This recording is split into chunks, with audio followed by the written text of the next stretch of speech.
نن سحر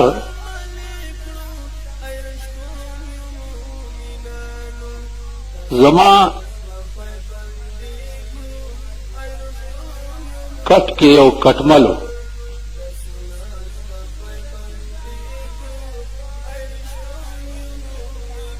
نو هغې ته مې خیال شو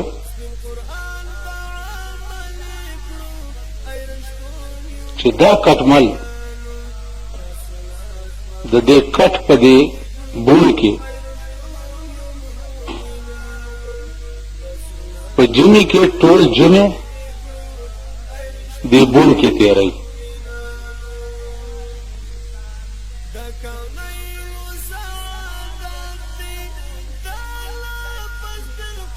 اوس هر یو حیوان ته د خوراک او د اوبو ضرورت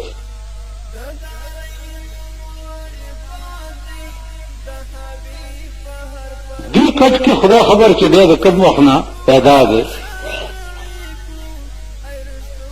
دی اوبه کوم ځای نه څښي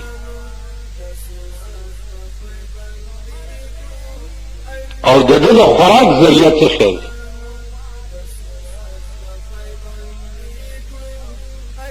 ډېر سوچ مې ورته وکړو خو زما عقل کې رانغه ځکه چې کټ بیا د اوبو ځای څومره لرې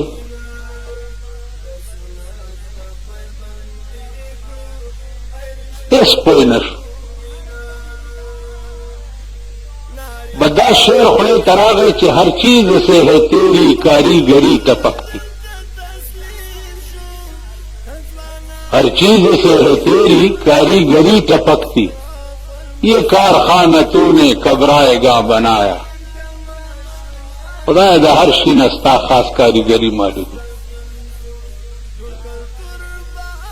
واللہ عالم بالصواب چې په کوم رنګ دته اوبه رسي او په کوم رنګ دته خوراک رسي اوس پته نه بیا تاسو خیال وکړئ د مئی ته تار او چتوم او 15 منټه د اوبو کې دننه سملوم په ټکي به صادر نه وځي او مئی د اوبو نه راوباسه 15 منټه کې ساتي وځي آب رواں کے اندر مچھلی بنائی تو نے اور مچھلی کے تغرنے کو آب رواں بنایا پروان اوبو کې بیا پیدا کړی څنګه دی د عقل نه بار ده عزیزانو واحد نوع چې دا په دې کائنات کې هغه صرف د انسان ده چې هغه به هر شي ته د سوچ په نظر ګوري او د هغې نتیجه به بیا دی نشي رایستی صرف دا فیصله به کوي چې په دې خدای ښه پوهېږي موږ نه پوهېږو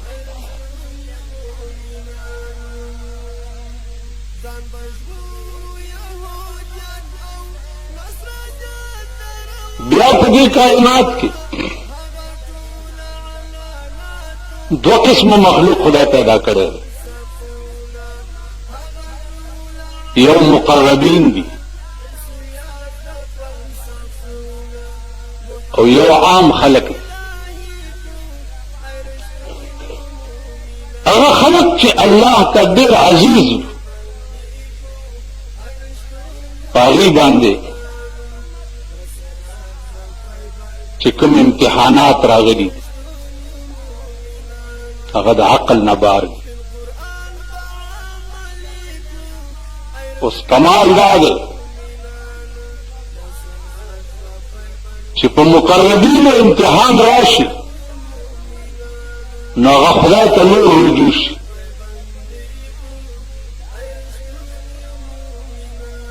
هغه امتحان هغه د خدای خصوصي نظر کرم په ځان ګڼي.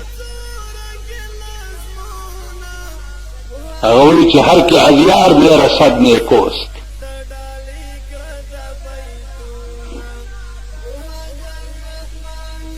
یو عاشق و هغه د سحر باد سره خبرې کولې. دا هوا چې ده د سحر باد ته وایي چې سبا به کوچ جانان گر همی گزری اذا لقیت حبیبی فقل له خبری. اے د سحر بادا که زما د یار په کوڅه کې تېرېدې او ولیدې نو لږ زما حال ورته ووایه. اوس تاسو ته به دا خبره څه ښکاري چې باد سره څنګه خبرې کوو؟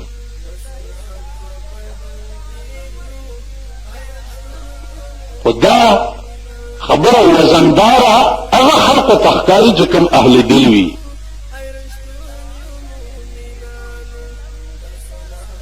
کوم خلق چې اهل دل نه وي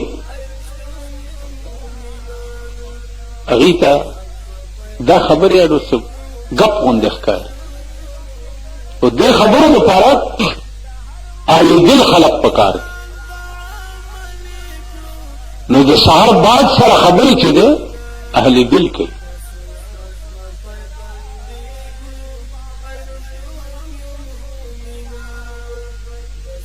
که زما یار دې ولیدو نو لږ ورته زما حال ووایه او بیا ورته دا ووایه چې ترا چه سود که مرا به هجر می سوزی.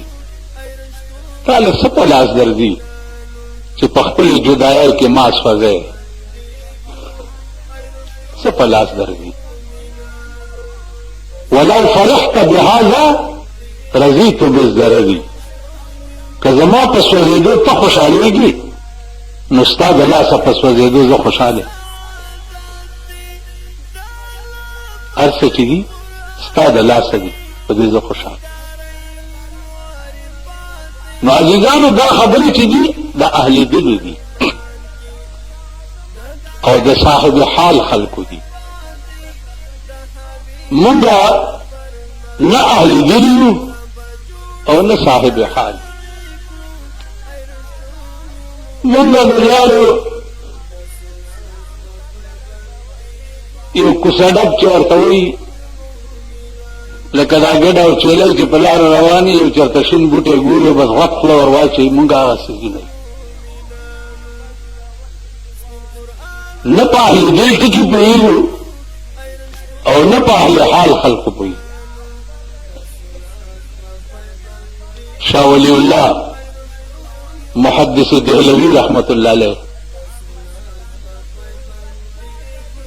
400 کاله وشو.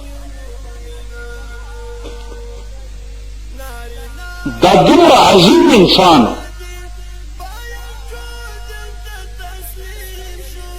چې دې پته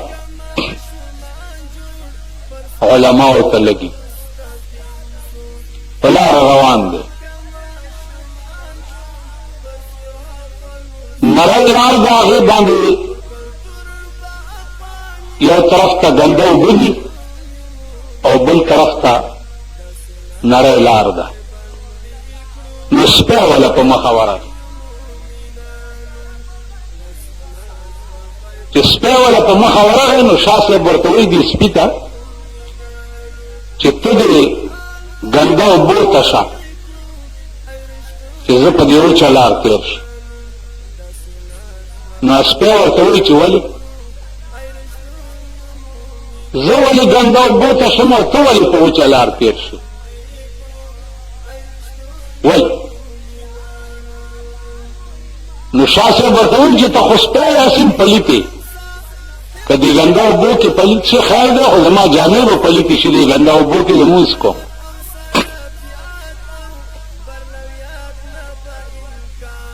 نو سپی ورته وایي چې شاه صاحب خبره مې ټیک وکړه زه به ګنګا اوبو کې تېر شم او ته په دې وچه لار تېر شه. خو دا خبره دې د تکبر او د غرور وکړه،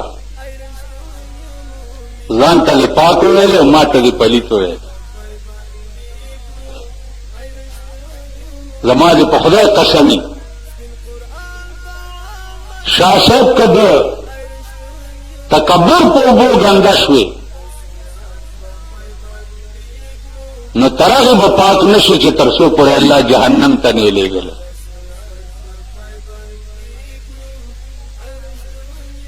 تا ما ته سپک ولې وکتل؟ شاه صاحب بې اختیاره په ګنګا اوبو کې ورګډي شو او سپي ته یې وویل چې ته په دې وچه لار تېر شه. په خدای دې ما د تکبر نه وساتي. عزیزانو تاسو په ایمان ووایئ چې داسې به څوک وکړي؟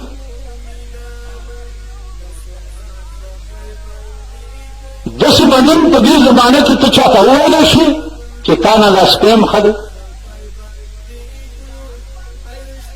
که دې وویل ورته چې تا نه دا سپیم ښه دی